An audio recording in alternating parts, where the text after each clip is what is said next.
بسم اللہ الرحمن الرحیم صلی اللہ علیہ حبیبہ محمد وآلہ وسلم۔ الحمدللہ ہمارا سلسلہ علوم حدیث، اس میں ایک عظیم سلسلہ شروع ہو رہا ہے، تخریج حدیث کا طریقہ۔ تخریج باب تفعیل کا مصدر ہے اور اس کا عام فہم معنی ہم یہی لیتے ہیں کہ تلاش کرنا، کسی چیز کو نکالنا۔ تو تخریج حدیث کا طریقہ یعنی کہ حدیث پاک کو تلاش کرنے کے طریقے۔ حدیث پاک کو کیسے تلاش کیا جاتا ہے؟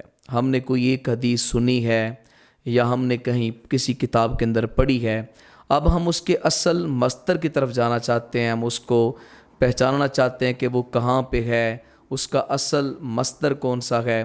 تو اس حدیث کو تلاش کرنے کے لیے ہمیں کون کون سے طریقے جو ہیں وہ اختیار کرنے چاہیے۔ تخریج حدیث کے چند طریقے ہیں، ان میں سے پہلا طریقہ آج آپ کے سامنے پیش کرتا ہوں۔ تخریج حدیث کا سب سے پہلا طریقہ ہے صحابی کے نام کے ذریعے حدیث کو تلاش کرنا۔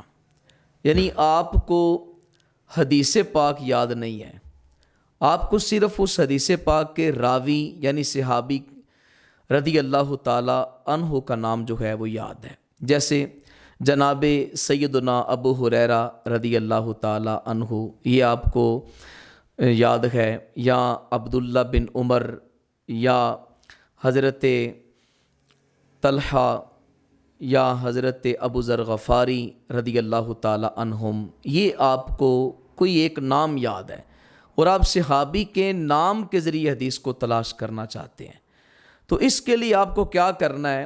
آپ کو چند کتب کی طرف آپ نے رجوع کرنا ہے، چند کتب کی طرف آپ نے توجہ فرمانی ہے، تو آپ کو یہ حدیث جو ہے وہ مل جائے گی۔ جیسے 3 اقسام کی کتب ہیں جس میں صحابی کے نام کے ذریعے حدیث پاک کو تلاش کیا جاتا ہے، جیسے کتب المسانید اور کتب الاطراف اور کتب المعاجم۔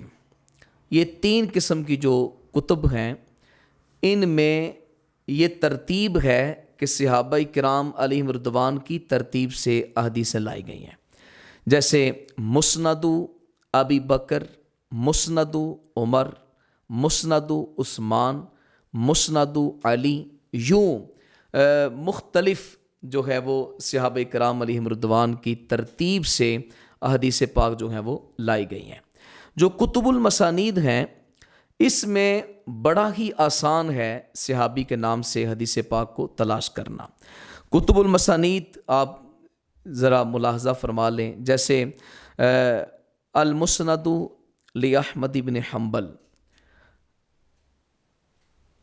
جیسے مسند امام احمد بن حنبل، مسند ابن ابی شیبہ، مسند ابو یعلا موصلی، مسند بزار، مسند حمیدی اور مسند ابو داؤد طیالیسی۔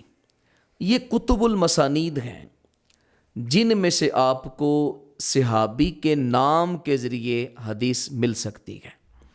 اسی طرح کتب الاطراف ہیں، اور یہ 2 کتابیں میں آپ کے سامنے ذکر کرتا ہوں، ان کتب سے بھی آپ کو صحابی کے نام کے ذریعے حدیث تلاش کرنا آسان ہوگی، جیسے تحفۃ الاشراف بمعرفۃ الاطراف۔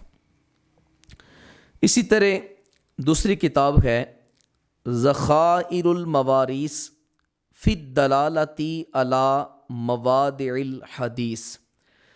یہ جو 2 کتابیں ہیں یہ کتب الاطراف کہلاتی ہیں، اور اس کے اندر بھی جو ہے وہ صحابی کے نام کے ذریعے آپ حدیث کو تلاش کر سکتے ہیں۔ اور تیسری جو قسم ہے وہ ہے کتب المعاجم۔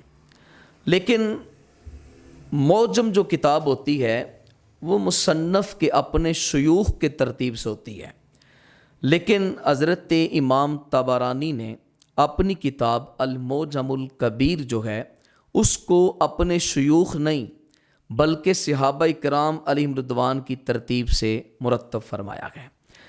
تو سامعین و ناظرین، طلباء کرام، حدیث پاک کو تلاش کرنا بہت ہی آسان ہے۔